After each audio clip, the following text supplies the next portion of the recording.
protected our American flag.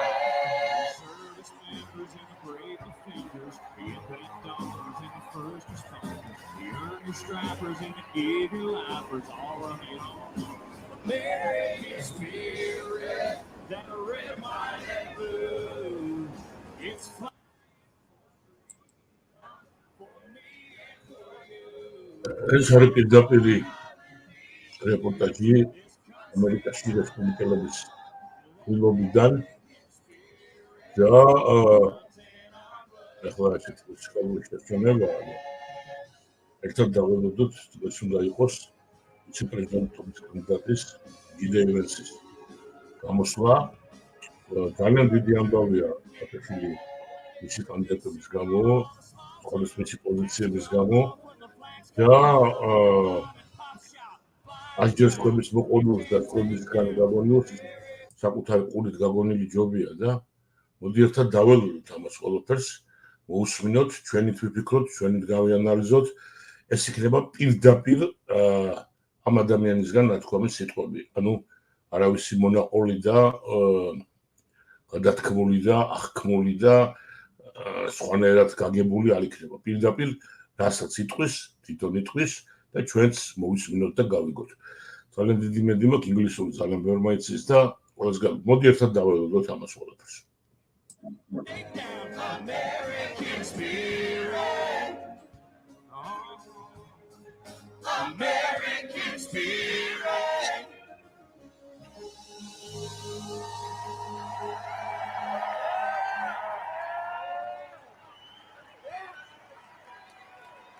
When a mob tried to take down the American flag on our campus, we knew we couldn't let that happen.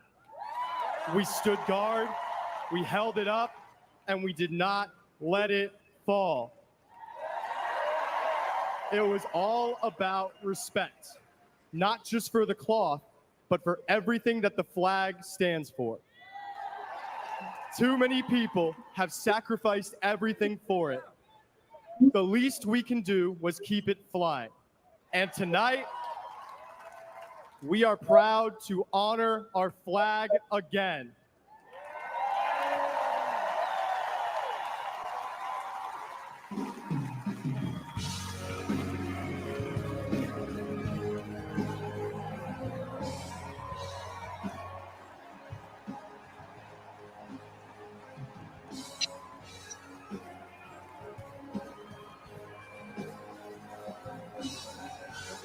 First day that we take back the White House from crooked Joe Biden, worst president in the history of our country. I believe that we're going to have 4 of the greatest years in the history of our country. I will once and for all secure our elections. We're going to go to paper ballots. We're going to have safe. ეს არის კლიპები, რომელსაც აჩვენებენ ყრილობაზე. Good, secure, beautiful elections. What happened in ჩვენ ველოდებით ვიცე პრეზიდენტობის კანდიდატის გამოსვლას. დღეს არის ყრილობის მესამე დღე, ბოლოს წინა დღე, ხვალ დამთავრდება ყრილობა. ხვალ ფინალურ აკორდი იქნება თავად პრეზიდენტ ტრამპის გამოსვლა. ესე იგი, ესეა დაგეგმილი დღეს, ალბათ დღეს დაამთავრებს დღევანდელს დახურავს ვიცე პრეზიდენტობის კანდიდატი ჯი დეივენსი, რომელსაც მოსმენასაც ახლა ვაპირებთ. რომ პირდაპირ მისი პირით მის მიერ ნათქვამი სიტყვებით გავიგოთ. რომ ძალიან ბევრია მონაყოლი, რომ ამან ესე თქვა, იმან ისე თქვა და უკვე ყველა დაიბნა. რეალურად არსებობს. ნახოთ რა პოზიცია აქვს უკრაინაზე, რა პოზიცია აქვს სხვა რამეზე, იმედია იტყვის. ეს იქნება საპროგრამო მისი სიტყვა. როგორც ჯო ბაიდენი ამბობს, იგი არის ტრამპის კლონი. რაც მე სულაც არ მიყვარს. ტრამპმა ან ნებისმიერმა სხვა ადამიანმა თავის ვიცე-პრეზიდენტად და თავისი საქმის გამგრძელებად ვინ უნდა აირჩიოს ის, ვის ყველაზე უფრო შეეფერება და ვისიც ჯერა რომ ზუსტად იმას გააგრძელებს, რასაც თვითონ წამოიწყებს. ანუ ამიტომ ტრამპის კლონი არ ვიცი ქება თუ მანძვა. მოვისმინოთ ერთი და ვისაპირებენ ახლა. Graduate Shabbos Kestenbaum.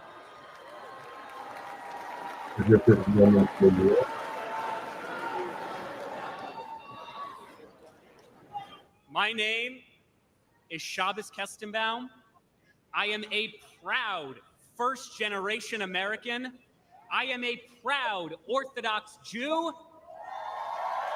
And as of 5 months ago, I am the proud plaintiff suing Harvard University for its failure to combat anti-Semitism.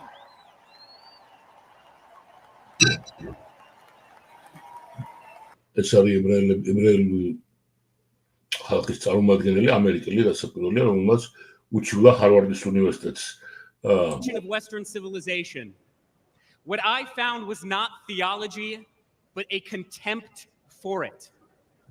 My problem with Harvard is not its liberalism, but its illiberalism. Too often students at Harvard are taught not how to think, but what to think. I found myself immersed in a culture that is anti-Western, that is anti-American, and that is anti-Semitic.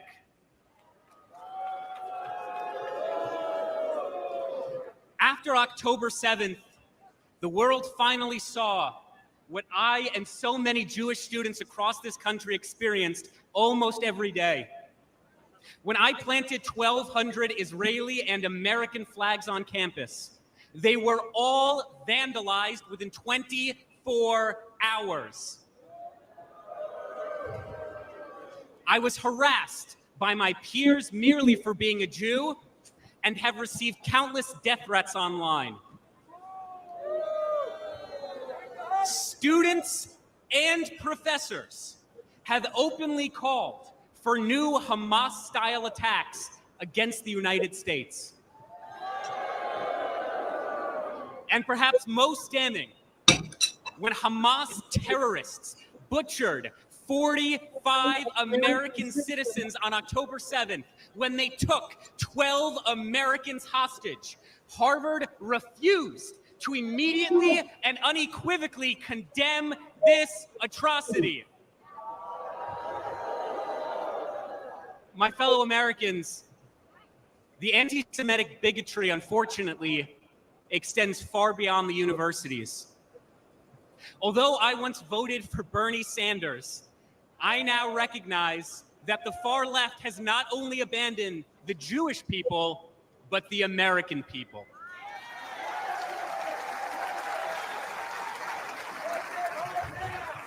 The Democratic Party, the party I registered to vote for the day I turned 18, has become ideologically poisoned. And it is this poison, it is this corruption that is infecting far too many young American students. Let's be clear. The far left's anti-Semitic extremism has no virtue, and the radicalism on our campuses and on our streets has no moral legitimacy.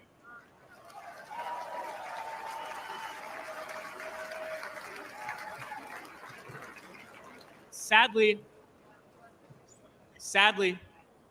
the far left-wing tide of anti-Semitism is rising. But tonight, we fight back. I am proud to support President Trump's policies to expel foreign students who violate our laws, harass our Jewish classmates, and desecrate our freedoms.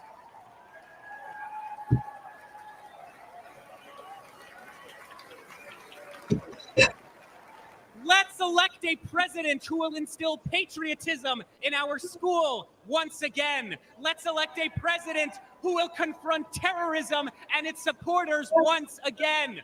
Let's elect a president who recognizes that although Harvard and the Ivy Leagues have long abandoned the United States of America, the Jewish people never will, because Jewish values are American values, and American values are Jewish values. God bless the United States. God bless the land of Israel. God bless, protect, and return the American hostages in Gaza now.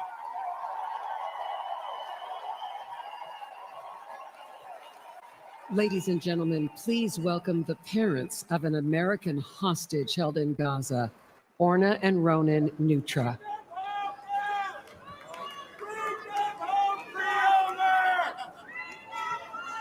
ეს გამოიძახეს მშობლები იმ ადამიანის, ვინც ჯერ კიდევ გაზას ყავს დატოვებული ძელად.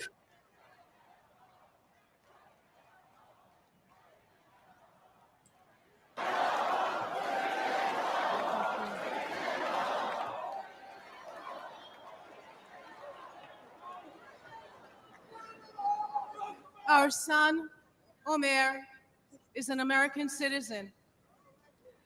For 285 long days and nights, Hamas terrorists have been holding Omer imprisoned in tunnels underneath Gaza. Omer, which is a biblical name and means in Hebrew the first crop, is our firstborn. He was born in New York City 1 month after 9/11. 8 months pregnant, I walked across the Queensboro Bridge towards home that day. And here we are, 23 years later, and he's the victim of another vile terrorist attack. Let me tell you a little bit about my son. He's a connector. He's an extremely social person. He loves sports. In high school, he was captain of the soccer ball, volleyball, and basketball teams. He's a natural leader.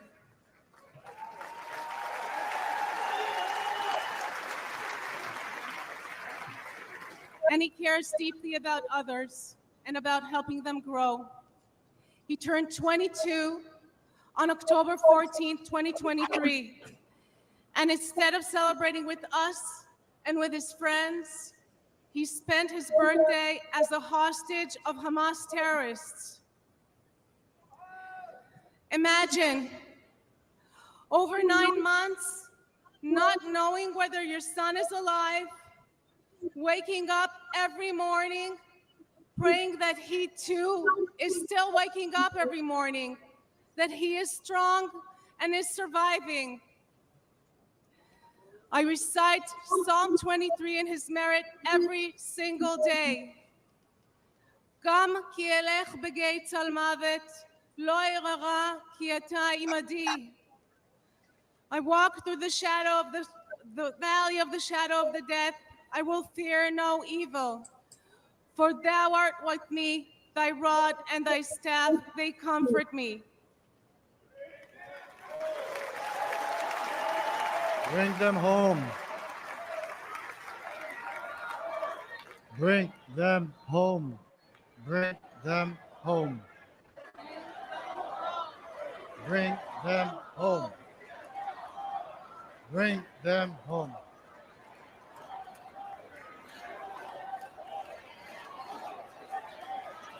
During the brutal October 7 attack on Israel, over 1,200 people were slaughtered. Of them, 45 were American citizens. Where is the outrage? Where is it? This was not merely an attack on Israel. This was and remains an attack on Americans. Omer is one of 8 American hostages and one of 120 hostages still left in Gaza. Citizens of 24 countries and 5 different religions, still held by Hamas, denied basic human needs, their lives threatened every day. President Trump called us personally right after the attack when Omer was taken captive. We know he stands with the American hostages. We need our beautiful son back. And we need your support. We need your support to end this crisis and bring all the hostages back home.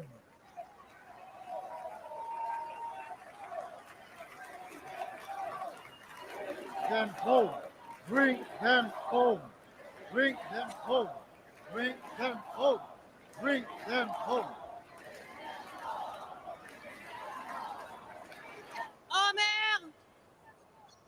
love you. We won't stop fighting for you. Say it with us. Bring them home. Bring them home. Bring them home. Thank you, everybody.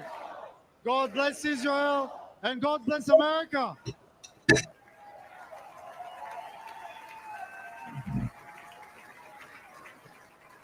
Ladies and gentlemen, former paratrooper, congressman, and New York State gubernatorial candidate, Lee Zeldin. ნიუ-იორკის გუბერნატორის რობის კანდიდატი ეს კაცი აპირებს ეთქობა გაეჭიდოს დემოკრატებს და Wisconsin. I'm Lee Zeldin from New York.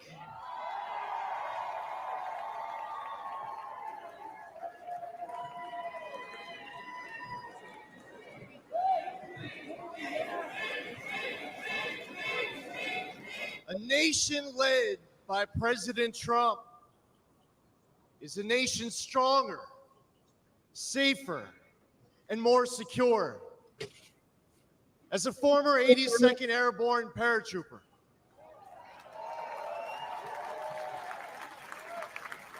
I want a military focused on being the world's greatest fighting force, not its biggest social experiment.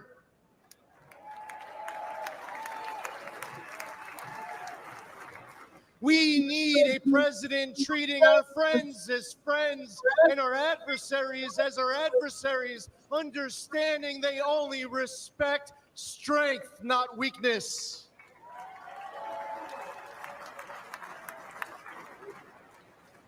I was on the House Foreign Affairs Committee under 3 presidents, but only one ended wars without starting new ones. President Donald Trump.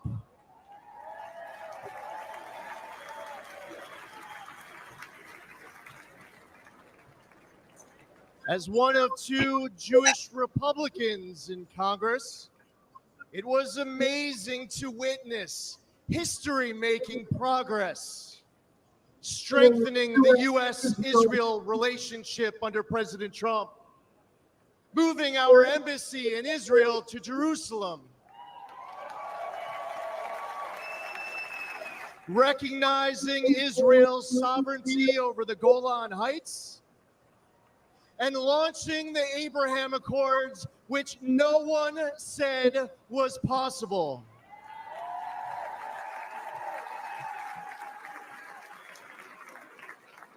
Soleimani and the ISIS caliphate were eliminated. President Trump withdrew from the Iran deal, stopped those insane ransom payments, and crippled Iran with maximum pressure.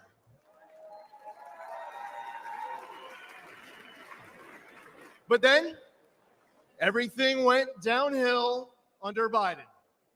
Yes, the guy who advised Obama not to take out Osama, Joe Biden advised against the mission that killed Osama bin Laden.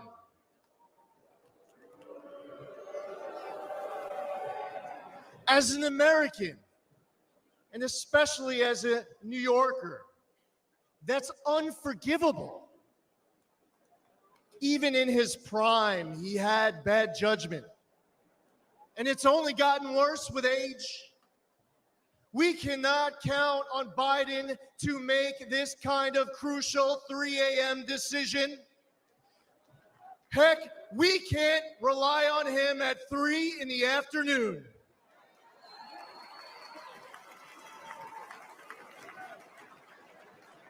He has refilled Iran's coffers. Since October 7th, Biden has pandered to anti-Semites who cheer Hamas's attack. All while Americans are still being held hostage in Gaza. Biden turned 13 Blue Star families into Gold Star families with his fatal withdrawal from Afghanistan, and then he lied about it during last month's debate, claiming that no service members had died under his watch.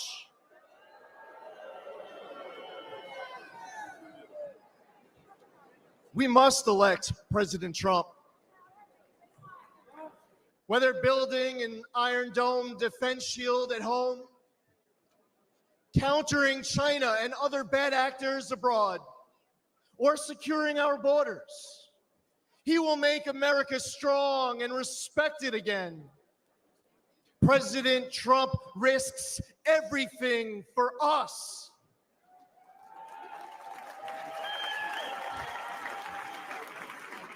We need him back in the White House now more than ever before.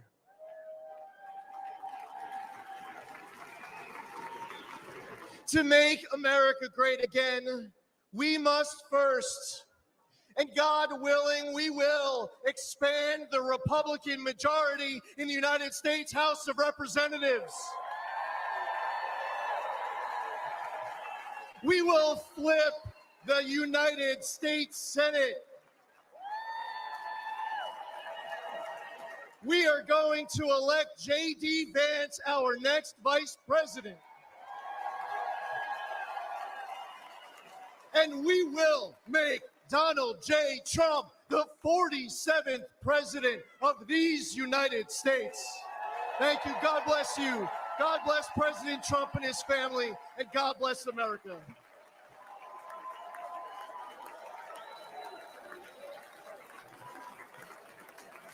We are gathered here on freedom's altar, on these shores, on these bluffs, on this day 75 years ago.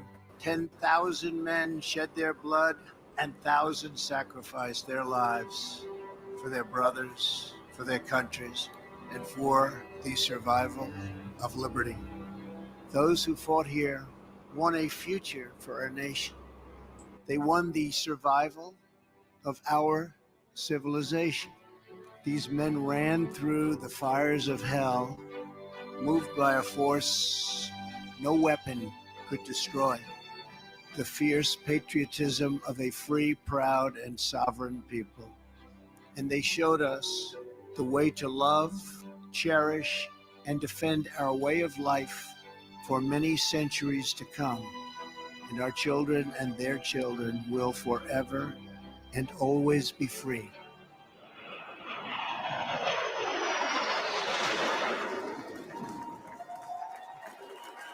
Ladies and gentlemen, please welcome World War II hero, William Peckrell.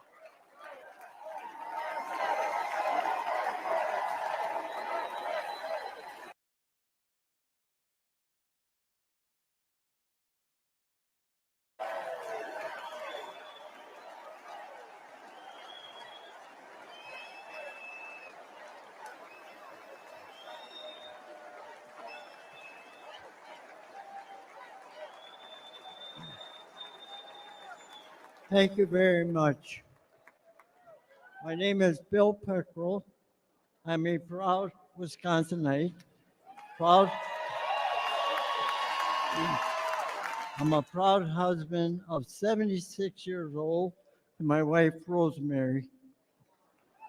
I'm a father of 11 children.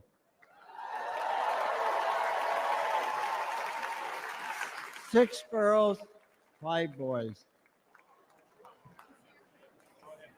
Our family across 5 generations and a proud World War II veteran.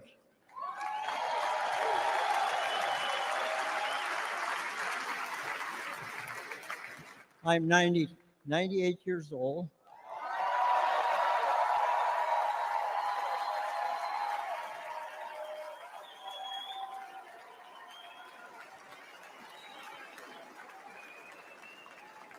Some call us the greatest generation.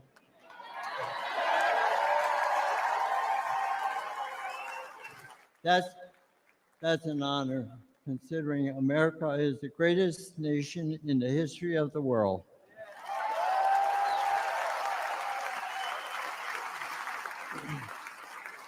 I will never forget and witness the horror of the Nazis' war camps. In the Battle of the Bulge, my friends and I fought to stop the Nazis' last major push in the Western Front.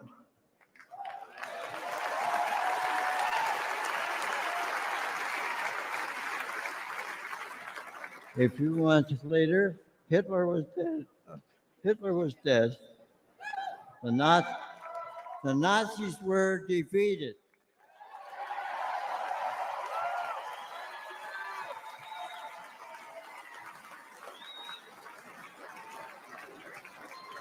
We gave thanks to Almighty God for delivering us from evil.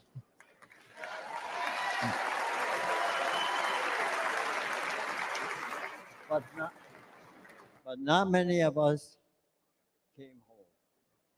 I still miss a lot of my friends on that beach.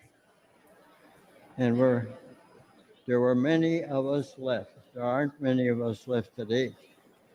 But for us, those of us who are here, that America is still worth fighting for.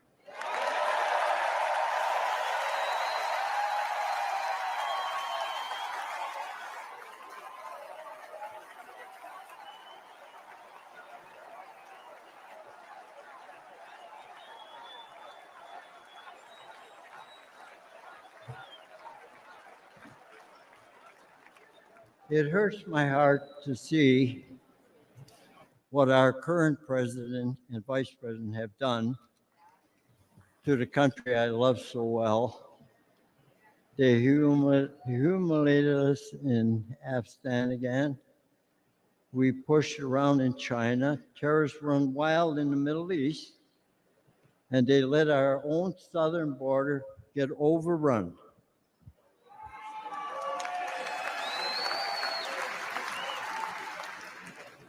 America, people say, America is an idea, but I believe America is much more than that.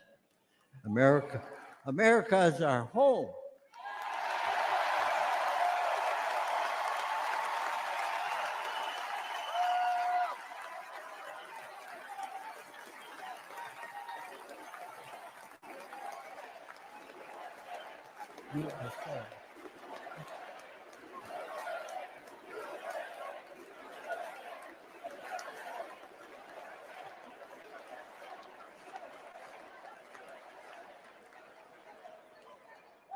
You know, when I was fighting in Europe and I came back home, I kissed the ground, thanking God that I'm back home in my country.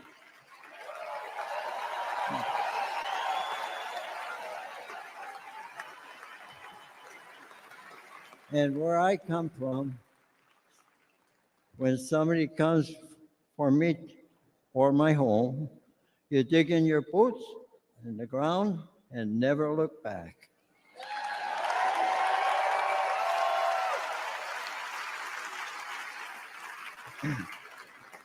That's the attitude that saved the free world and those years ago. And President Trump, back in Commander-in-Chief, I would go back to re-enlist today.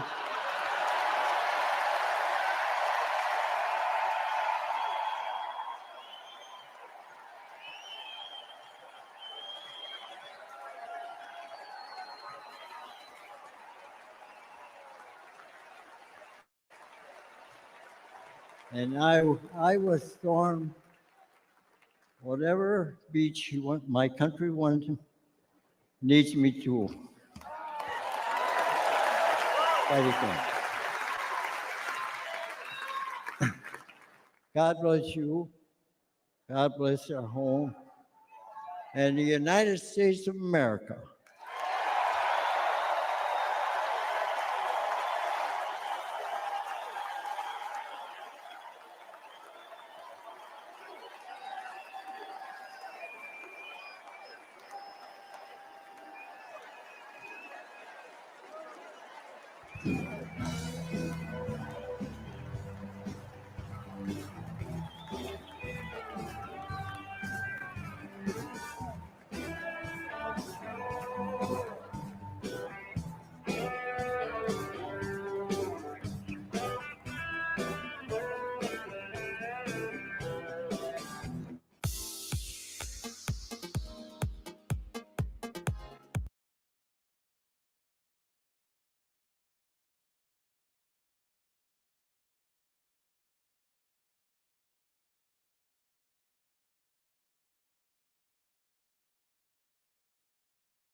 Good evening, America.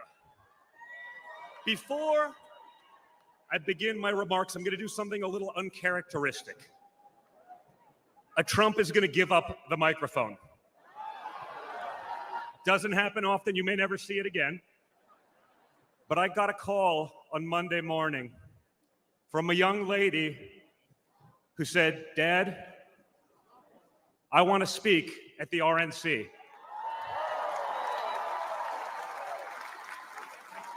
I want to speak at the RNC because I want America to know what my grandpa is actually like.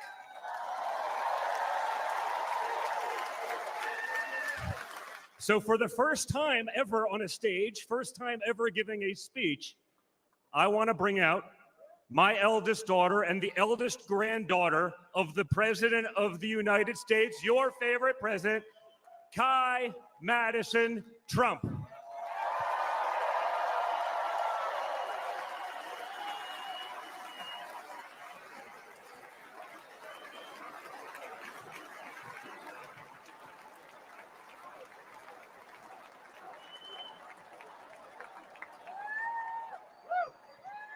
Hi, everyone. My name is Kai Madison Trump. I am the granddaughter of Donald Trump. I'm speaking today to share the side of my grandpa that people don't often see. To me, he's just a normal grandpa. He gives us candy and soda when our parents aren't looking. He always wants to know how we're doing in school. When I made the high honor roll, he printed it out to show his friends how proud he was of me. I know. He calls me during the middle of the school day to ask how my golf game is going and tells me all about his. But then I have to remind him that I'm in school and I'll have to call him back later. When we play golf together, if I'm not on his team, he'll try to get inside of my head. I know. And he's always surprised that I don't let him get to me. But I have to remind him I'm a Trump too.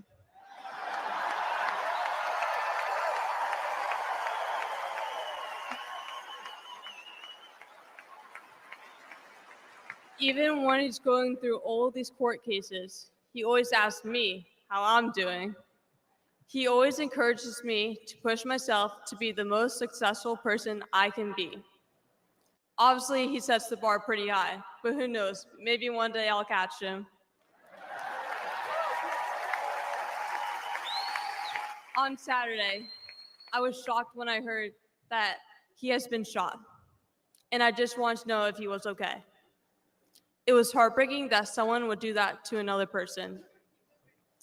A lot of people have put my grandpa through hell, and he's still standing.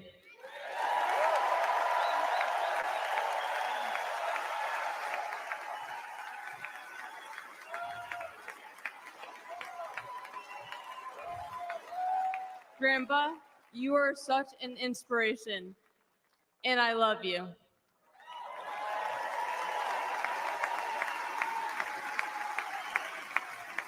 The media makes my grandpa seem like a different person, but I know him for who he is. He's very caring and loving. He truly wants the best for this country, and he will fight every single day to make America great again. Thank you very much.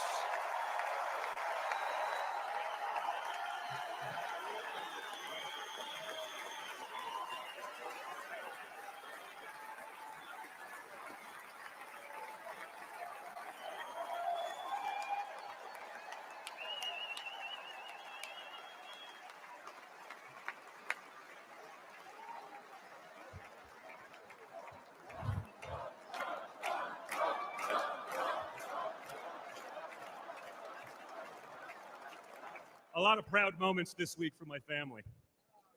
Thank you again, guys. Really appreciate that. That's not easy. That's the first time. I mean, this is what we call a large crowd for a speech, so incredible work, Kai. Now, back to business. Guys. Thank you, sir. Tonight we gather here in Milwaukee at one of the most crucial moments in American history. Just days ago, something that once seemed unimaginable became a terrifying reality. My father came under literal fire as an incredible patriotic rally turned into a tragedy. On a field in Butler, Pennsylvania, a brave firefighter died. Others were injured, and as those bullets rained down, we came millimeters away from one of the darkest moments in our nation's history. But we did lose an American hero that day. We wish that he were with us tonight, but his memory will live on forever in the hearts of his family, his community, and the nation that he loved.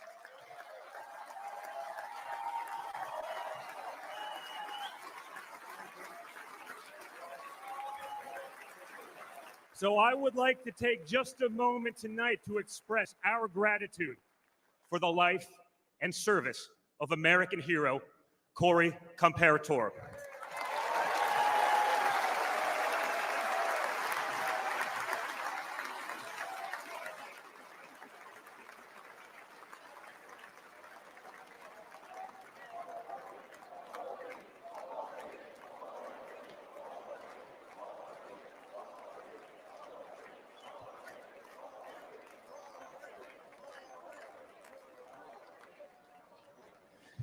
They say you can't truly know how you'll respond in a moment of danger until you're actually confronted with it.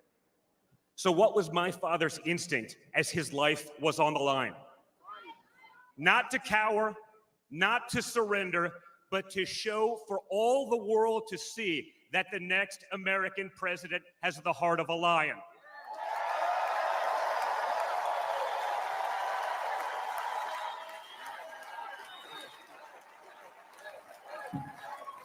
That the next American president has the courage to put the American people first once again. And in that moment, my father didn't just show his character, he showed America's character.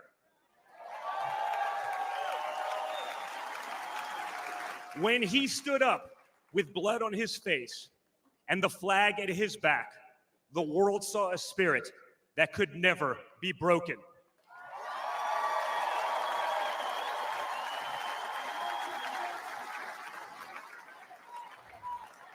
And that is the true spirit of America. America knows what it's like to be down. We know what it's like to be confused and to be afraid. Long before the attempt on my father's life, every American I met was filled with fear and anxiety. They were afraid our country was being torn apart.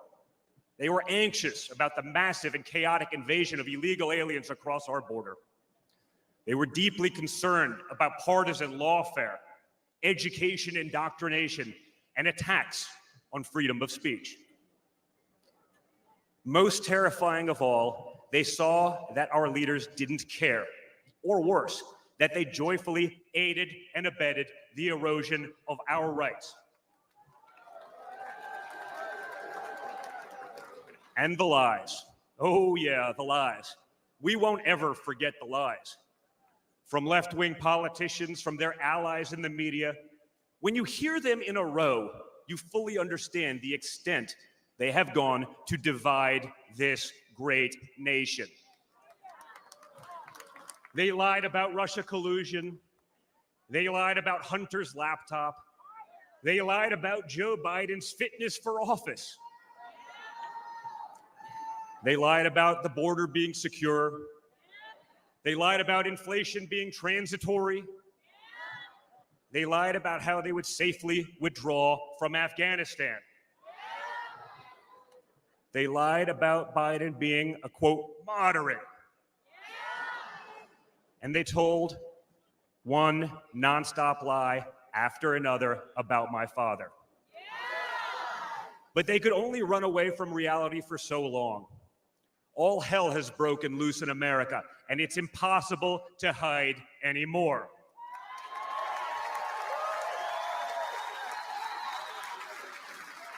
Remember Build Back Better?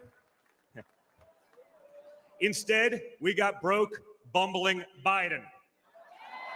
Nothing is built, nothing is back, and nothing is better.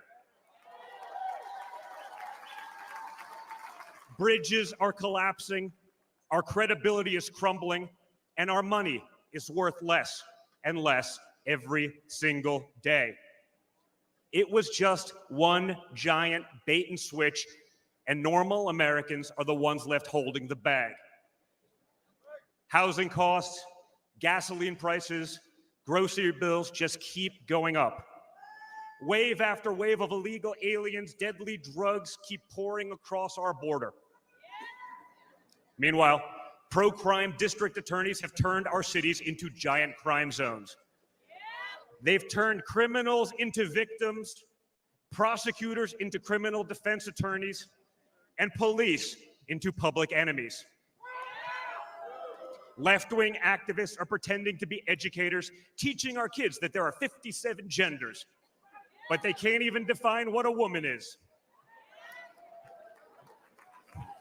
On one hand, they think free speech protects their right to expose your children to explicit drag shows. On the other hand, they want to put you in jail for making a meme. It's like the entire world has been turned upside down. Does any of this sound like a country that's going in the right direction? And honestly, who is actually running the country anyway?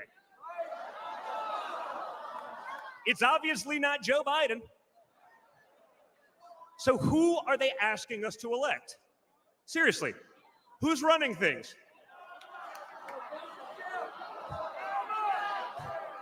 Does anyone really know? Is it Jill? Is it Hunter? Barack Obama? Maybe it's the ghost of Corn Pop.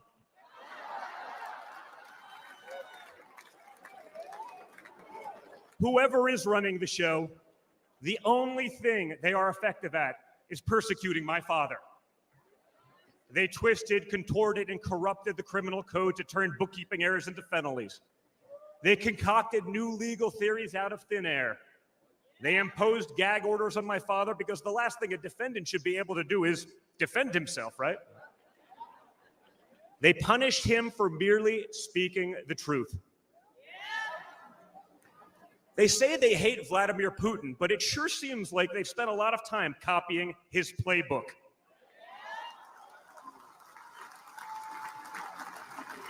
In this country, we don't criminalize political differences.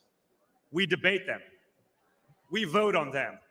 But we don't make you choose between picking a party or picking a jail cell.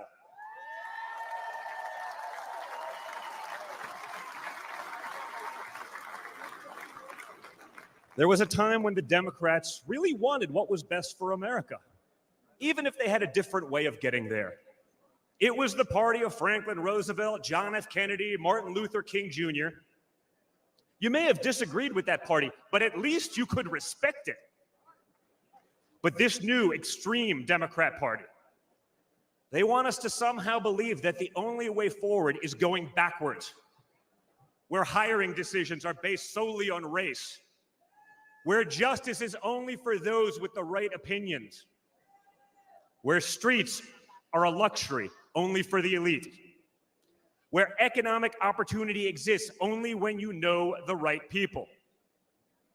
Right now, the America we all grew up with, the America that we love, feels like an old photograph where you sit down with your children and tell them what life used to be like. You look back at that America and remember a country that was confident and proud, an America that knew who it was and what it stood for. And it could all feel like a distant memory. Somewhere along the way, we stumbled. Somewhere along the way, we lost ourselves. But we can't live on nostalgia. Yes, America was great, but our greatest days are yet to come.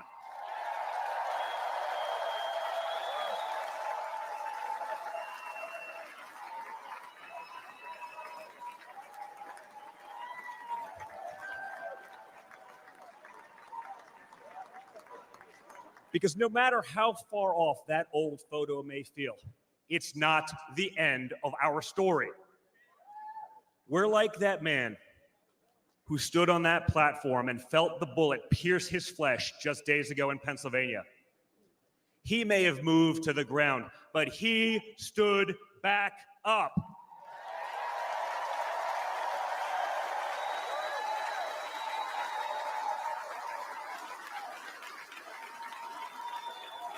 And when he did, my father raised his fist into the air. He looked out at the crowd. And what did he say?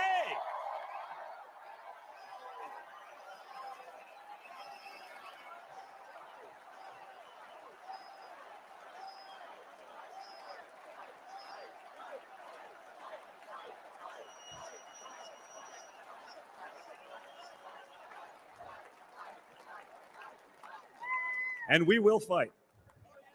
We will fight. We will fight with our voices.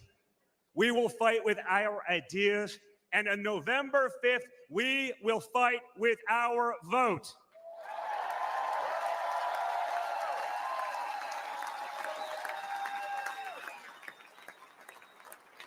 I've always been proud of him, but I've never been prouder of my father than I was in that moment.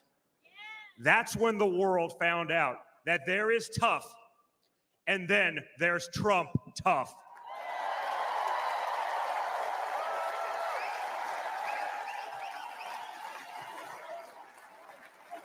And the good news is, America is Trump tough.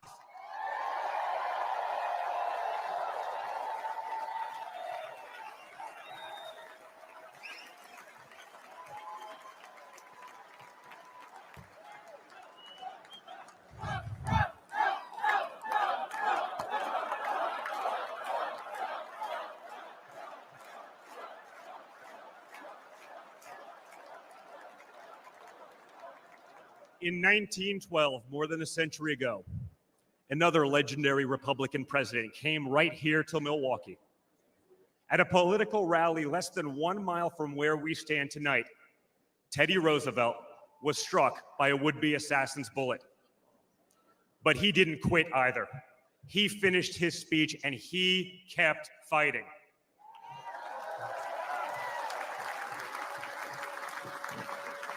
My friends, I don't believe in coincidences, but I do believe in God's plan.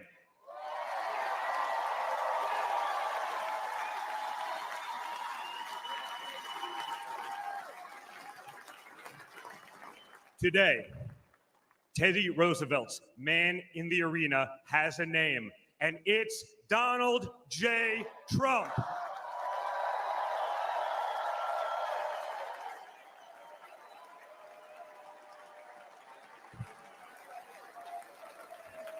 Remember, my father didn't have to run for re-election this year.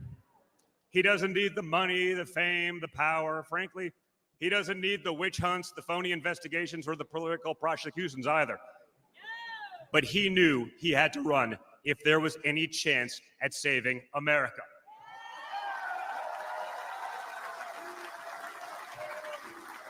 He's not doing it for himself.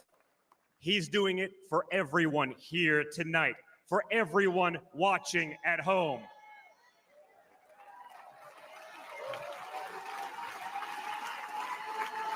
No matter who you are, you can be a part of this movement to make America great again.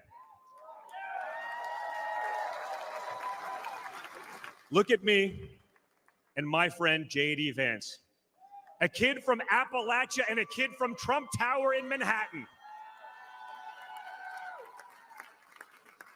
We grew up worlds apart, yet now we're both fighting side by side to save the country we love. And by the way, J.D. Vance is going to make one hell of a vice president.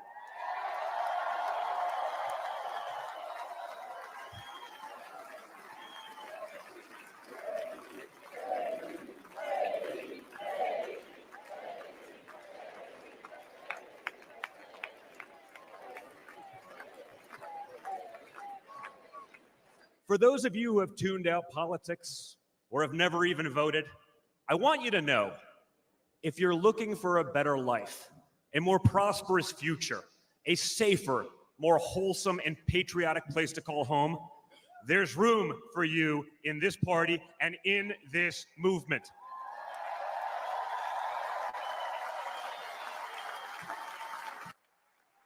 In fact, you're the ones who matter most of all. My father has always said that the people he gets along with best are the people who really work for a living.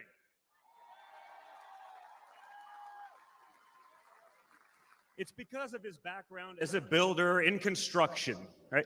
In construction, it doesn't matter how smart your architect is if you don't have the best guys laying the bricks. People with grit, people who get their hands dirty. That's a big problem with Washington, D.C. Most of the bureaucrats who rule over us have never built anything in their lives. It's time to build something real, something tangible, something that will last and leave this country better off for our children. That's my father's mission.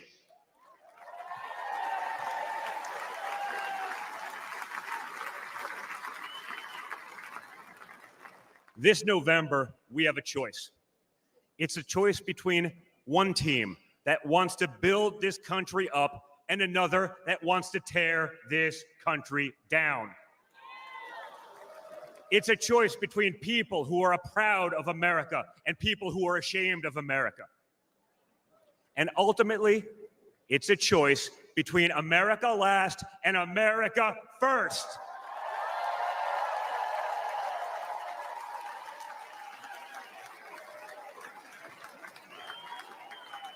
So if you love this country from the bottom of your heart, if you want to bring back common sense, if you want to save the American dream, if you want to stand up and fight for the future of our nation, you must re-elect my father, Donald J. Trump.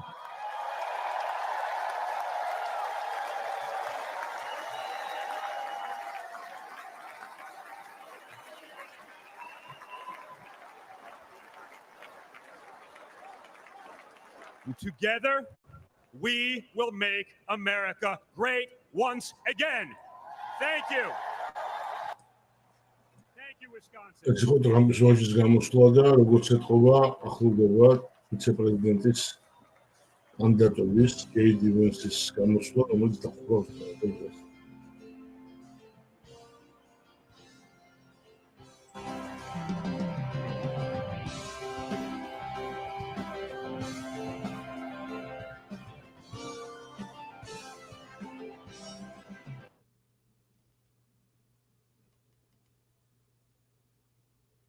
Hi, everyone. Eric Trump. I'm so honored to be here. I am so honored to be a delegate. I am so honored to be speaking at this convention for a third.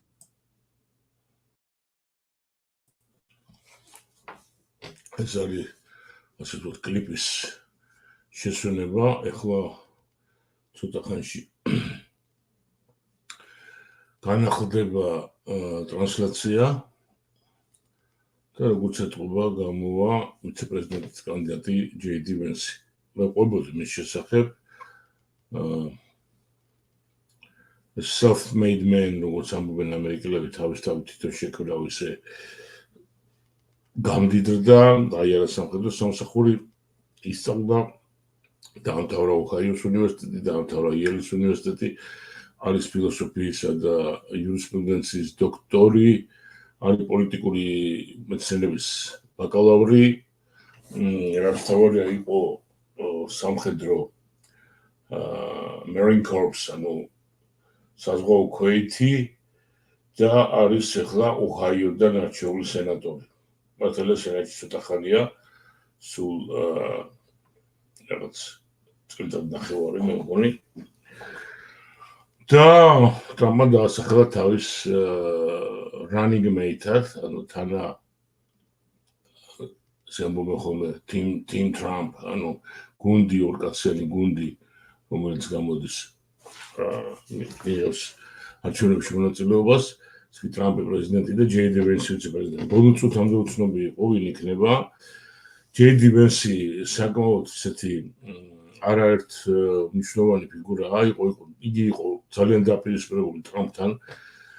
Never Trump, როგორც ამბობდა, არასოდეს ტრამპი არასოდეს, ესეთი მიმართულება იყო და შემდეგ მან შეიცვალა თავისი დამოკიდებულება, თავისი პოლიტიკური ხედვა და ახლა უახლოესი თანამებრძოლია პრეზიდენტ ტრამპის ფაქტიურად. ტრამპის კლონია, როგორც ბაიდენმა თქვა და ეს არ არის მოკრებული სიმართლეს, იმიტომ რომ და ბუნებრივიც არის, ნებისმიერი პრეზიდენტობის კანდიდატი, ნებისმიერი ლიდერი ვისაერჩევს თავის თანა ასე ვთქვათ, ვიცე-პრეზიდენტად, რომელმაც უნდა გააგრძელოს მისი საქმე. ცხადია ისეც, რომელსაც ჯერა რომ იმ საქმეებს იმის გამგზავრებელია და იმ ხედვების გამზიარებელი, როგორც თვითონ აქვს. ნახოთ. აი ხა სწორედ იმიტომ მინდა პირდაპირი ტექსტით მოვისმინოთ ჯეი-დი ვენსს, ვიცე-პრეზიდენტობის კანდიდატს, რომ აი ეს ყოველგვარი ჭორები და მოკიბული და მონაყოლი ვიღაცას მოსვენილი გაფუჭებული ტელეფონი მორჩეს და პირდაპირ გავიგოთ. მართლა რა უნდა ამ ადამიანს, როგორ ხედავს მომავალს და რა შეასაქმე. ნახოთ ახლა რა ხდება დაუბრუნდათ ყრილობაზე.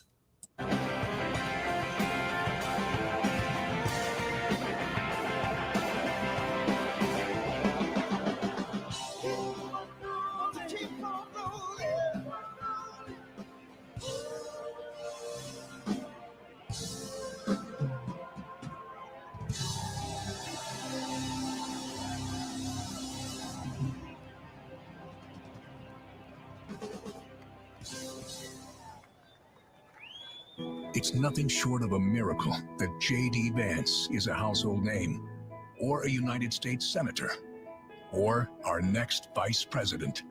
But here he is, born into poverty, his family torn apart by drug addiction, no money, no prospects, no future. J.D. joined the Marine Corps, used the GI Bill to attend college, then went to Yale and earned a law degree and shared his heartbreaking story in a best-selling book. Only in America is this story possible. But today, for many families, The American dream is now gone. And this is the team tough enough to bring it back. J.D. Vance understands that working families have become the forgotten families. Under Biden, wages are going down while prices skyrocket, forcing the majority of Americans to live paycheck to paycheck. Working families will have J.D. Vance fighting for them. Seniors, J.D. will have your backs too. No more deciding between putting food on your table and paying for the prescriptions you need. As a husband and father, J.D. knows the importance of fighting for a parent's right to protect their children. And you can count on this Marine to stand up for our soldiers who put their lives on the line for their country every day. J.D. Vance's story is one of perseverance, of duty, of commitment to what's right. It's an American story, and it's just getting started.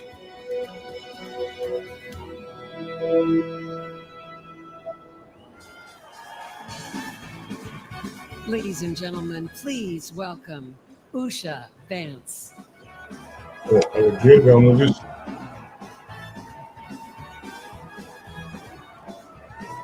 J.D. Vance's მეუღლე, იურისტი, უნივერსიტეტში გაიცნეს ერთმანეთი, მოვისმინოთ მას.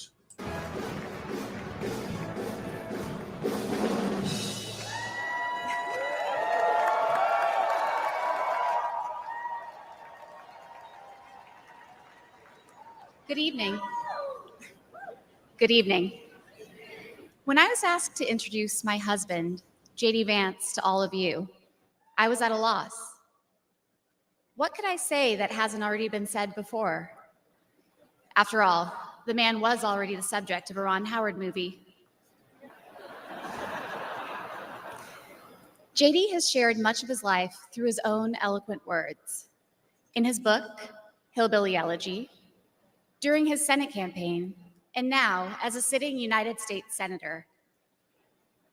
It occurred to me that there was only one thing to do: to explain from the heart why I love and admire J.D. and stand here beside him today, and why he will make a great Vice President of the United States.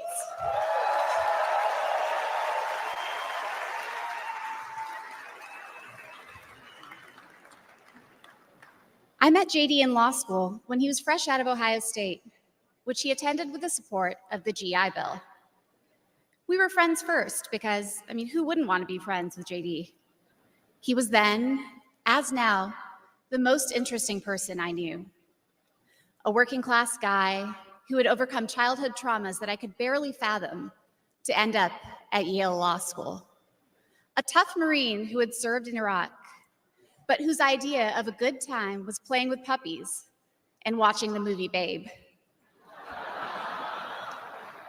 The most determined person I knew with one overriding ambition: to become a husband and a father, and to build the kind of tight-knit family that he had longed for as a child. My background is very different from JD's. I grew up in San Diego in a middle-class community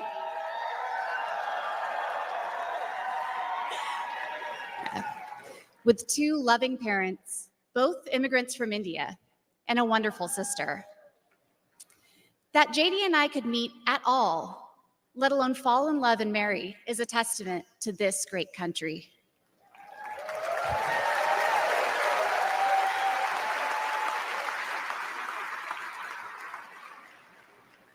It is also a testament to JD, and it tells you something about who he is. When JD met me, he approached our differences with curiosity and enthusiasm.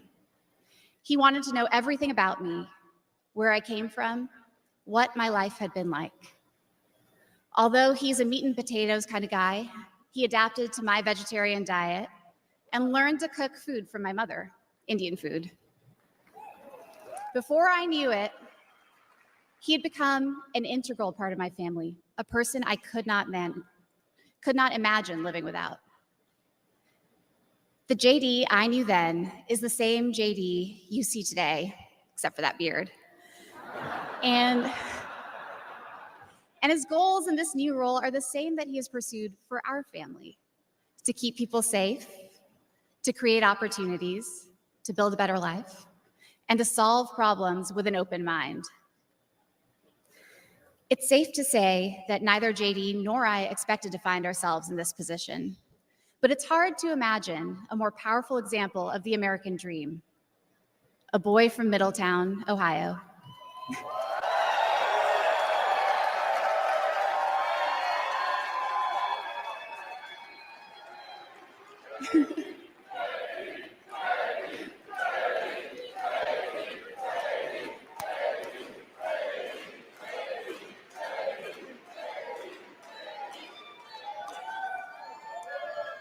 Raised by his grandmother through tough times, chosen to help lead our country through some of its greatest challenges. I am grateful to all of you for the trust you have placed in him and in our family. And with that, it is my great privilege to introduce my husband and the next Vice President of the United States, JD Vance.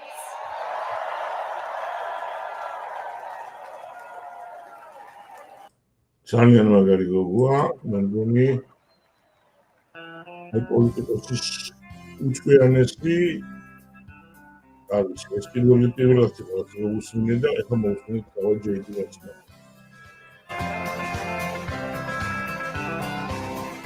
Ohio, why don't we liberate these United States? We're the ones who need it work. Let the rest of the world help us for change.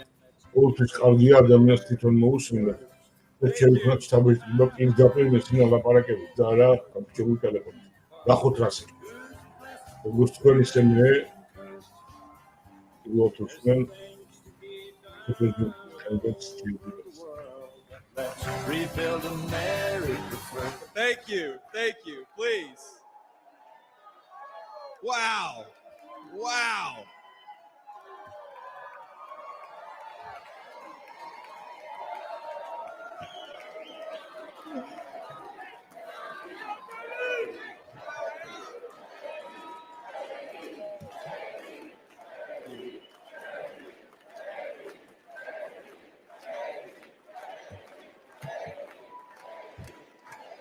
Yeah. First of all, aren't I a lucky guy? Isn't she lovely and amazing?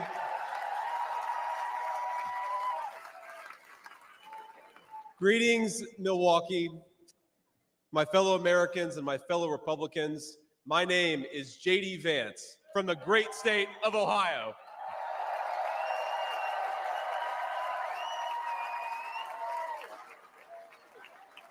Tonight,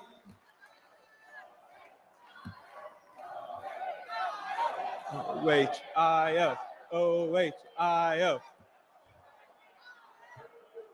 You guys, we're gonna chill with the Ohio love. We gotta win Michigan too here, so.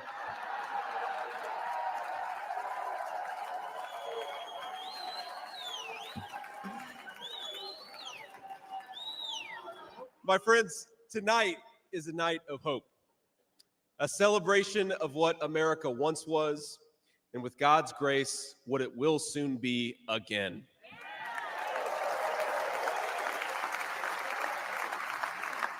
And it is a reminder of the sacred duty we have to preserve the American experiment, to choose a new path for our children and grandchildren. But as we meet tonight, we cannot forget that this evening could have been so much different. Instead of a day of celebration, this could have been a day of heartache and mourning. For the last 8 years, President Trump has given everything he has to fight for the people of our country.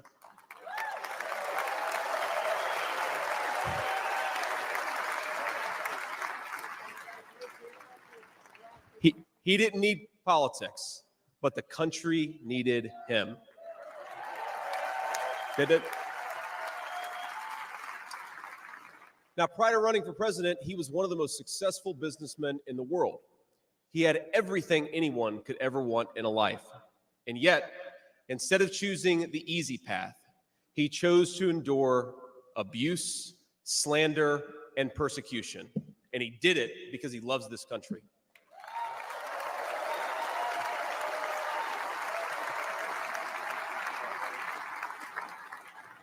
I want all Americans to go and watch the video of a would-be assassin coming a quarter of an inch from taking his life. Consider the lies they told you about Donald Trump, and then look at that photo of him, defiant, fist in the air. When Donald Trump rose to his feet in that Pennsylvania field, all of America stood with him.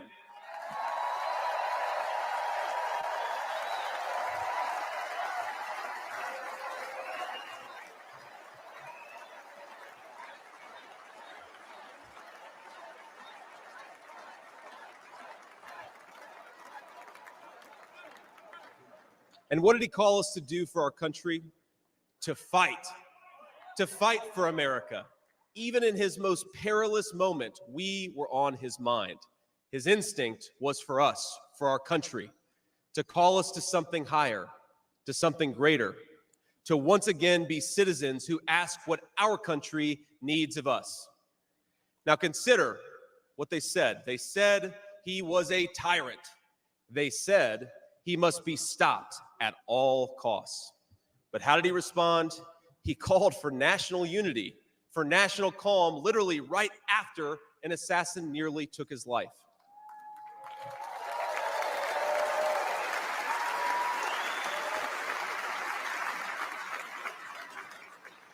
He remembered the victims of the terrible attack, especially the brave Corey Compratori, who gave his life to protect his family. God bless him. And then President Trump flew to Milwaukee and got back to work.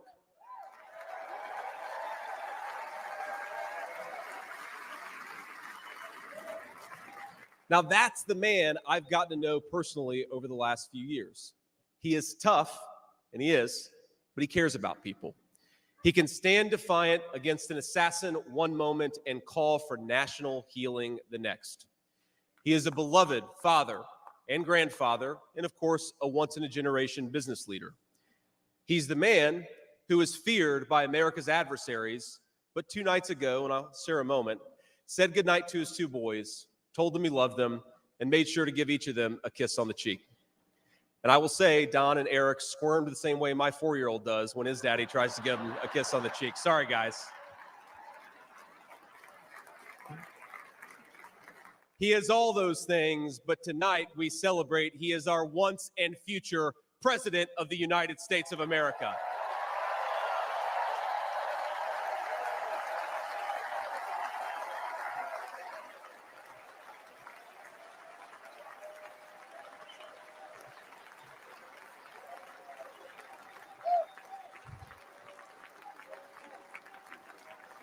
Now, I want to respond to his call for unity myself. We have a big tent in this party on everything from national security to economic policy. But my message to you, my fellow Republicans, is we love this country and we are united to win.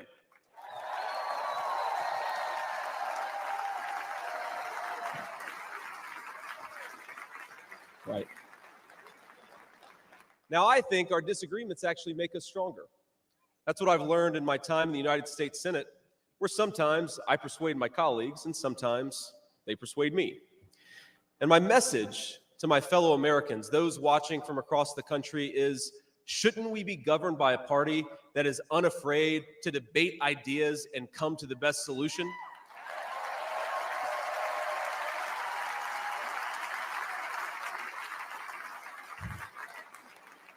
That's the Republican Party of the next 4 years, united in our love for this country and committed to free speech and the open exchange of ideas.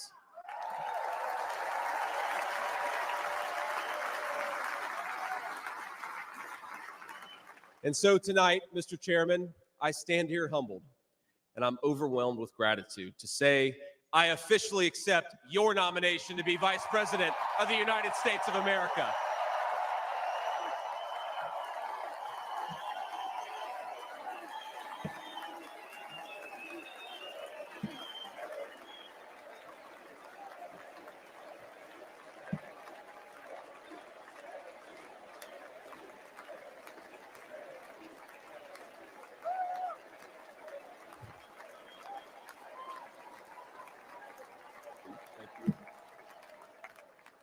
Now, never in my wildest imagination could I have believed that I'd be standing here tonight. I grew up in Middletown, Ohio. A small town where people spoke their minds, built with their hands, and loved their God, their family, their community, and their country with their whole hearts. But it was also a place that had been cast aside and forgotten by America's ruling class in Washington. When I was in the 4th grade, a career politician by the name of Joe Biden supported NAFTA, a bad trade deal that sent countless good jobs to Mexico. When I was a sophomore in high school, that same career politician named Joe Biden gave China a sweetheart trade deal that destroyed even more good American middle-class manufacturing jobs. When I was a senior in high school, that same Joe Biden supported the disastrous invasion of Iraq, and at each step of the way, in small towns like mine in Ohio or next door in Pennsylvania or Michigan, in states all across our country, jobs were sent overseas and our children were sent to war. And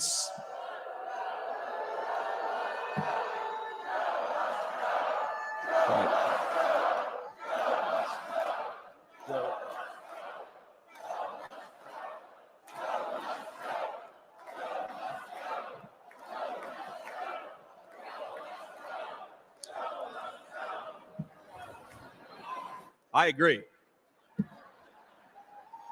And somehow, a real estate developer from New York City by the name of Donald J. Trump was right on all of these issues while Biden was wrong.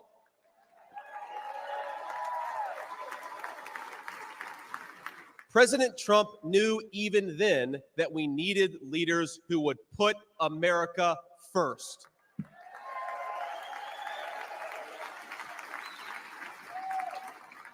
Now, thanks to these policies that Biden and other out-of-touch politicians in Washington gave us, our country was flooded with cheap Chinese goods, with cheap foreign labor, and in the decades to come, deadly Chinese fentanyl. Joe Biden screwed up, and my community paid the price. Now, I was lucky. Despite the closing factories and the growing addiction in towns like mine, in my life, I had a guardian angel by my side. She was an old woman who could barely walk, but she was tough as nails. I called her Mamaw, the name we hillbillies gave to our grandmothers.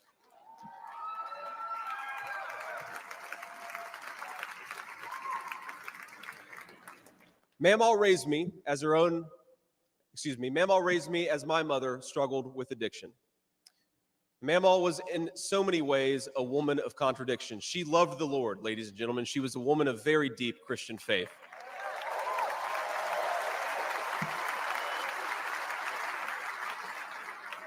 But she also loved the F word. I'm not kidding. She could make a sailor blush.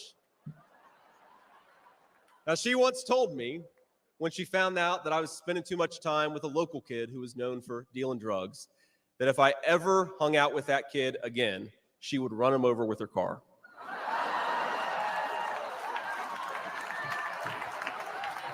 That's true. And she said, JD, no one will ever find out about it.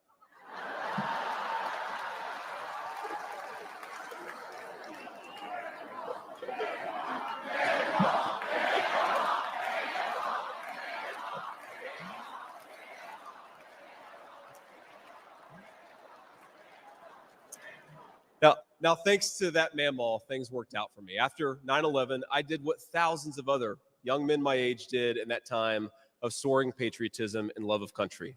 I enlisted in the United States Marines.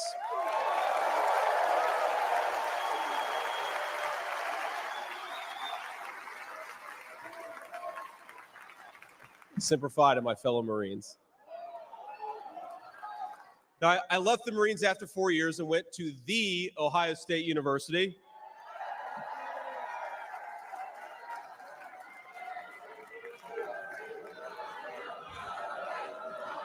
I'm sorry, Michigan. I had to get that in there.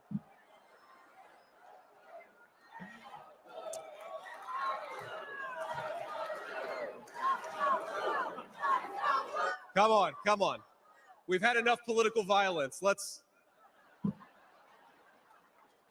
after Ohio State, I went to Yale Law School, where I met my beautiful wife. And then I started businesses to create jobs in the kind of places that I grew up in. Now, my work taught me that there is still so much talent and grit in the American heartland. There really is. But for these places to thrive, my friends, we need a leader who fights for the people who built this country.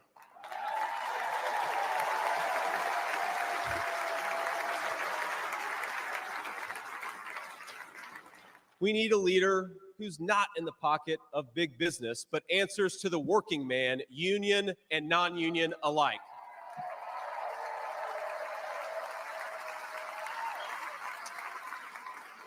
A leader who won't sell out to multinational corporations, but will stand up for American companies and American industry.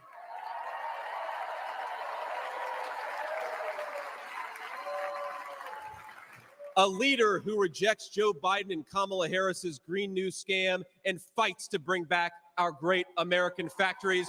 We need President Donald J. Trump.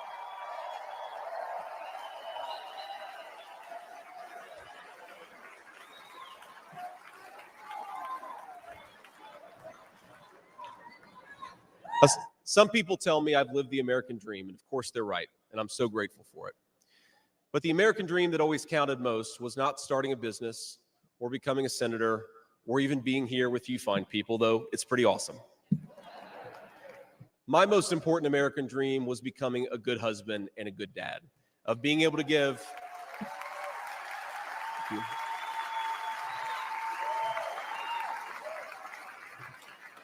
I wanted to give my kids the things that I didn't have when I was growing up.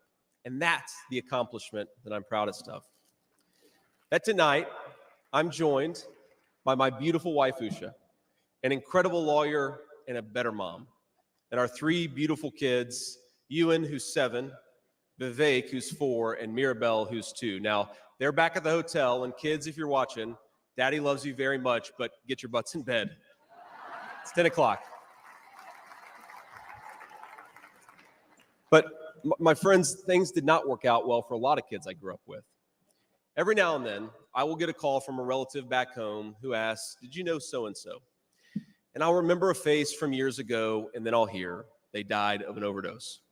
As always, America's ruling class wrote the checks. Communities like mine paid the price. For decades, that divide between the few with their power and comfort in Washington and the rest of us only widened. From Iraq to Afghanistan, from the financial crisis to the Great Recession, from open borders to stagnating wages, the people who govern this country have failed and failed again.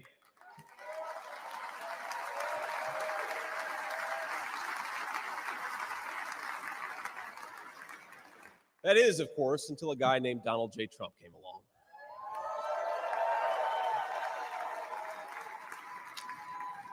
President Trump represents America's last best hope to restore what, if lost, may never be found again. A country where a working class boy born far from the halls of power can stand on this stage as the next vice president of the United States of America.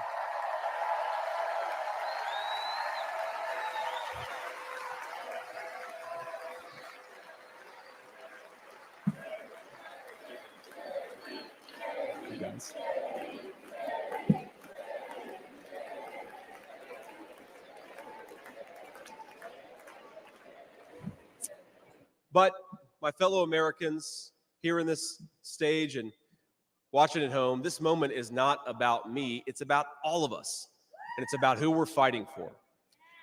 It's about the auto worker in Michigan wondering why out-of-touch politicians are destroying their jobs. It's about the factory worker in Wisconsin who makes things with their hands and is proud of American craftsmanship.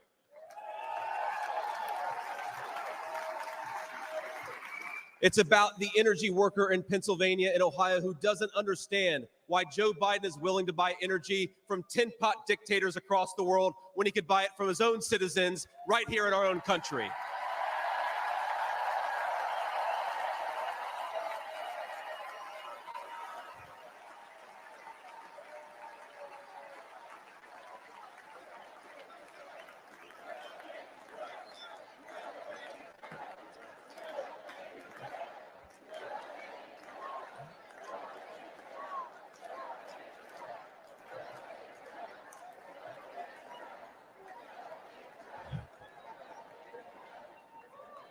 You guys are a great crowd. Wow. And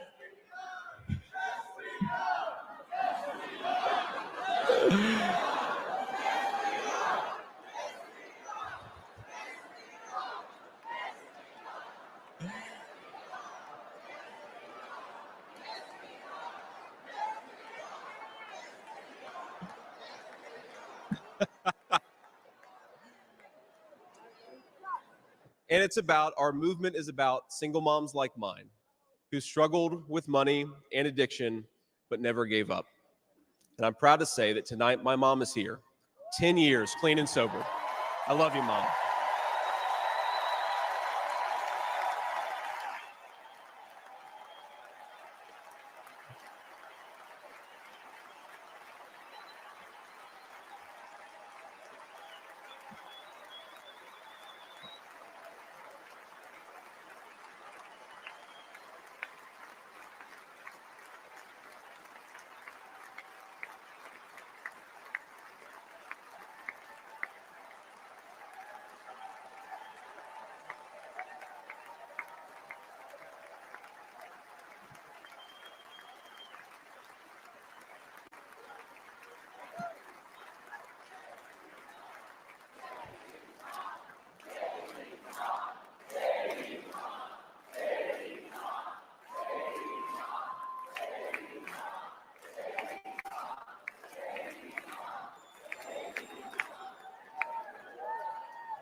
And you know, Mom, I was thinking it'll be 10 years officially in January of 2025. And if President Trump's okay with it, let's have the celebration in the White House.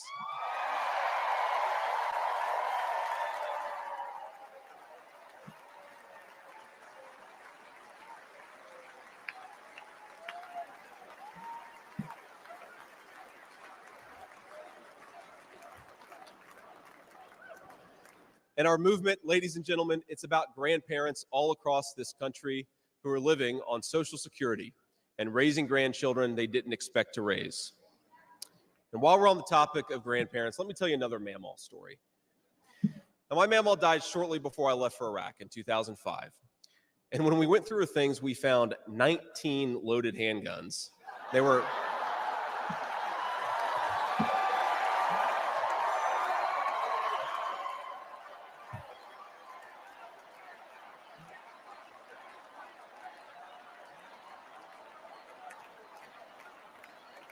Now, the thing is, they were stashed all over her house, under her bed, in her closet, in the silverware drawer. And we wondered what was going on, and it occurred to us that towards the end of her life, Mamaw couldn't get around so well. And so this frail old woman made sure that no matter where she was within arm's length of whatever she needed to protect her family. That's who we fight for. That's American spirit.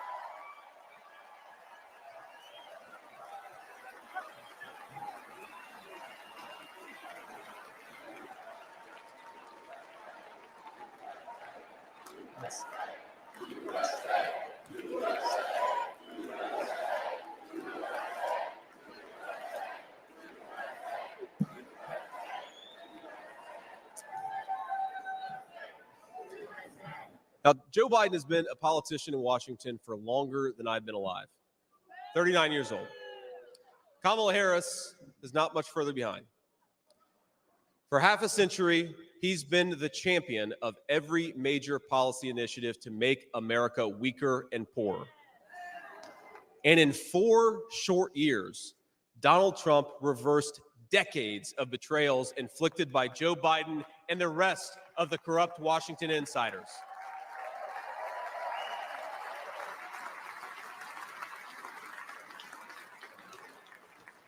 He created the greatest economy in history for workers. Really was amazing. There's this chart that shows worker wages, and they stagnated for pretty much my entire life until President Donald J. Trump came along. Workers' wages went through the roof.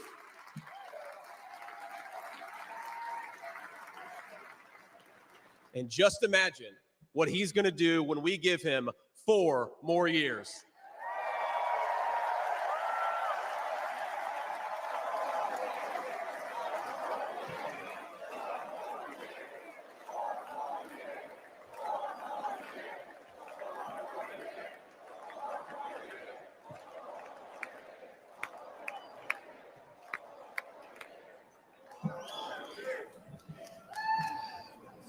Months ago, I heard some young family member observe that their parents' generation, the baby boomers, could afford to buy a home when they first entered the workforce. But I don't know, this person observed, if I'll ever be able to afford a home. The absurd cost of housing is the result of so many failures, and it reveals so much about what's broken in Washington. I can tell you exactly how it happened. Wall Street barons crashed the economy, and American builders went out of business. As tradesmen scrambled for jobs, houses stopped being built.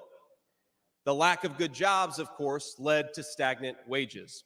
And then the Democrats flooded this country with millions of illegal aliens.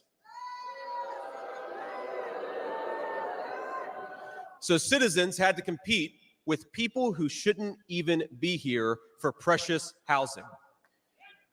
Joe Biden's inflation crisis, my friends, is really an affordability crisis. And many of the people that I grew up with can't afford to pay more for groceries, more for gas, more for rent, and that's exactly what Joe Biden's economy has given them.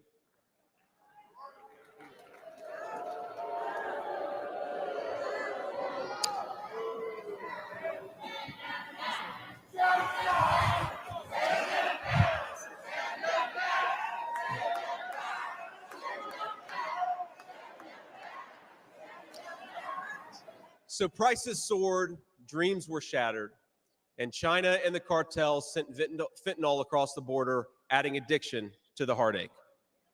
But ladies and gentlemen, that is not the end of our story. We've heard about villains and their victims. I've talked a lot about that, but let me tell you about the future. President Trump's vision is so simple and yet so powerful. We're done, ladies and gentlemen, catering to Wall Street. We'll commit to the working man.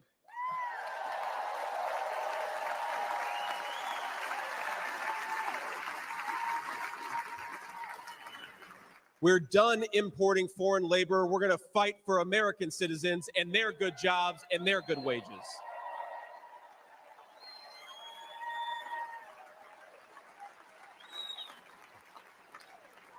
We're done buying energy from countries that hate us. We're going to get it right here from American workers in Pennsylvania and Ohio and across the country.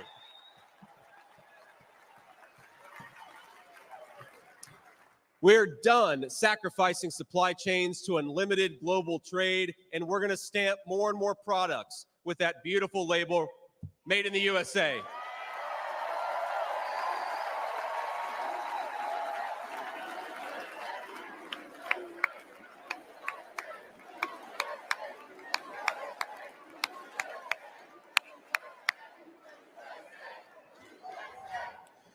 We're going to build factories again, put people to work making real products for American families made with the hands of American workers. Together, we will protect the wages of American workers and stop the Chinese Communist Party from building their middle class on the backs of American citizens.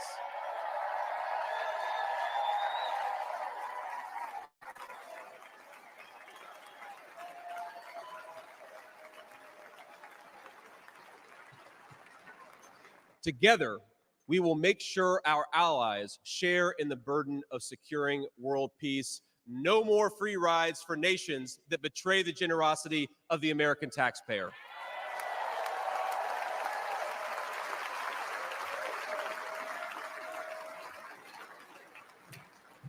Together, we will send our kids to war only when we must.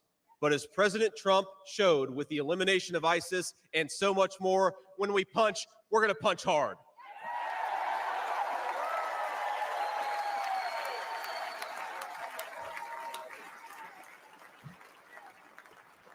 Together, we will put the citizens of America first, whatever the color of their skin. We will, in short, make America great again.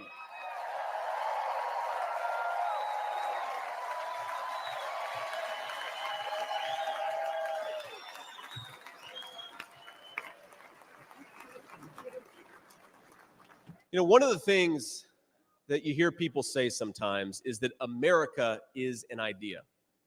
And to be clear, America was indeed founded on brilliant ideas like the rule of law and religious liberty, things written into the fabric of our Constitution and our nation. But America is not just an idea.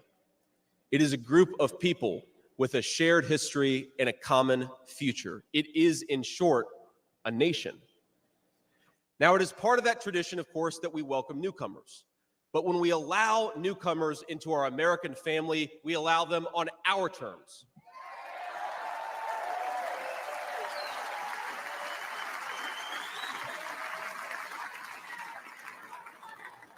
That's the way we preserve the continuity of this project from 250 years past to hopefully 250 years in the future.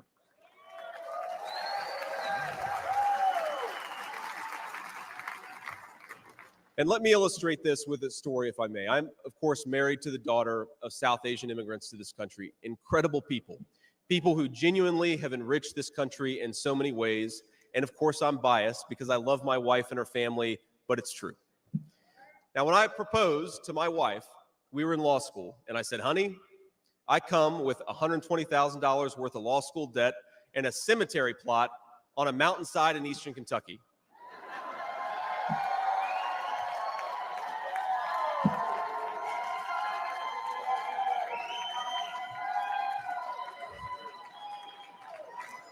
And I guess standing here tonight, it's just gotten weirder and weirder, honey. But that's what she was getting. Now, that cemetery plot in eastern Kentucky is near my family's ancestral home. And like a lot of people, we came from the mountains of Appalachia into the factories of Ohio, Pennsylvania, Michigan, and Wisconsin.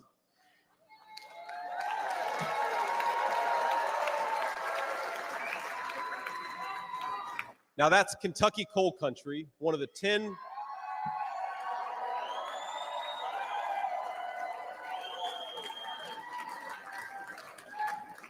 Now, it's one of the 10 poorest counties in the entire United States of America. They are very hardworking people, and they're very good people. They're the kind of people who would give you the shirt off their back even if they can't afford enough to eat.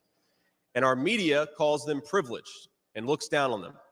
But they love this country, not only because it's a good idea, but because in their bones they know that this is their home. And it will be their children's home, and they would die fighting to protect it.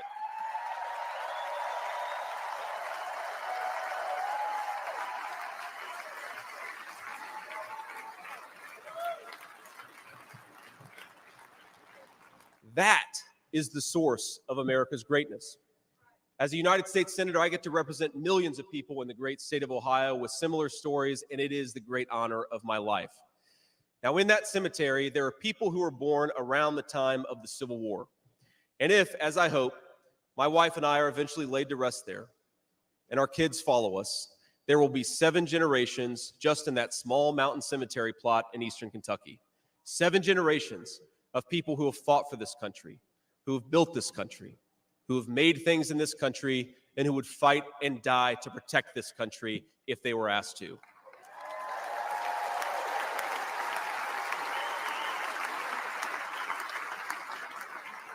Now, that's not just an idea, my friends. That's not just a set of principles. Even though the ideas and the principles are great, that is a homeland. That is our homeland.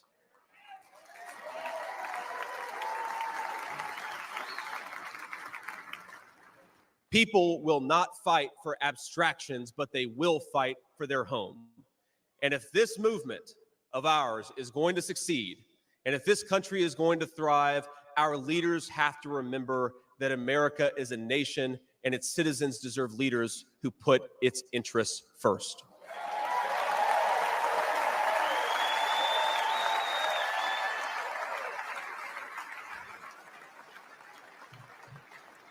Now, we won't agree on every issue, of course, not even in this room. We may disagree from time to time about how best to reinvigorate American industry and renew American family. That's fine. In fact, it's more than fine. It's good. But never forget that the reason why this united Republican Party exists, why we do this, why we care about those great ideas and that great history, is that we want this nation to thrive for centuries to come.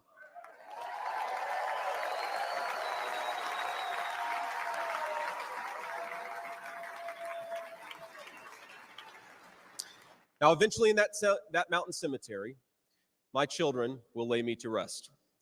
And when they do, I would like them to know that thanks to the work of this Republican Party, the United States of America is as strong and as proud and as great as ever.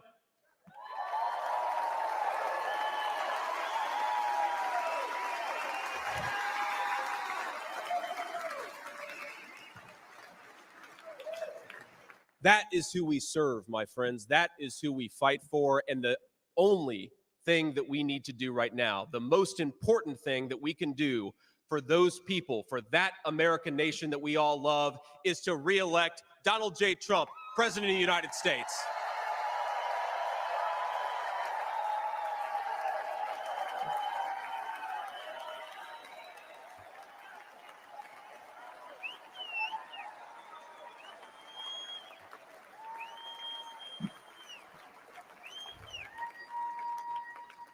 Mr. President, I will never take for granted the trust you have put in me. And what an honor it is to help achieve the extraordinary vision that you have for this country. Now, I pledge to every American, no matter your party, I will give you everything I have to serve you and to make this country a place where every dream you have for yourself, your family, and your country will be possible once again.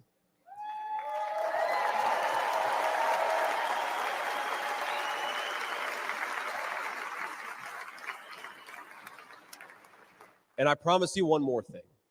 To the people of Middletown, Ohio, and all the forgotten communities in Michigan, Wisconsin, Pennsylvania, and Ohio, and every corner of our nation, I promise you this: I will be a vice president who never forgets where he came from.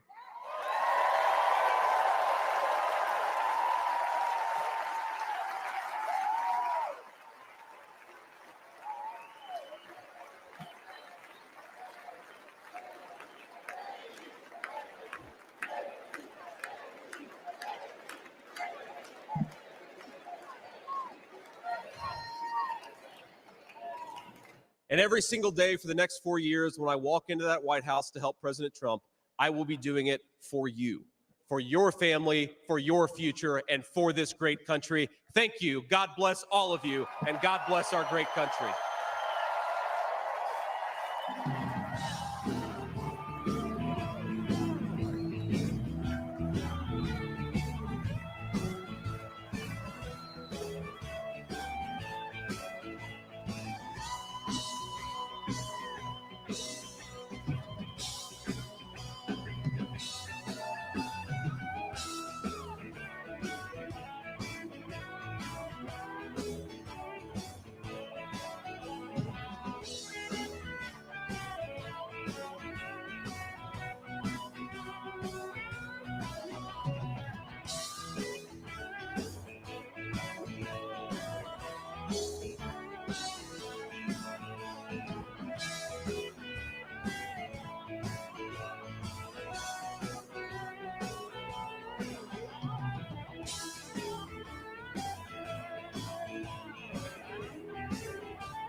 ეს იყო ჯეიდი ვენსის გამოსვლა ვიცე-პრეზიდენტობის კანდიდატის. თქვენ თვითონ მოიხსენეთ, თქვენ თვითონ გასაჯეთ, თქვენ თვითონ გააკეთეთ თქვენი გასკვლელი. ძალიან საინტერესო. ამით შემდგომობით დროებით მომავალში ხვდებით.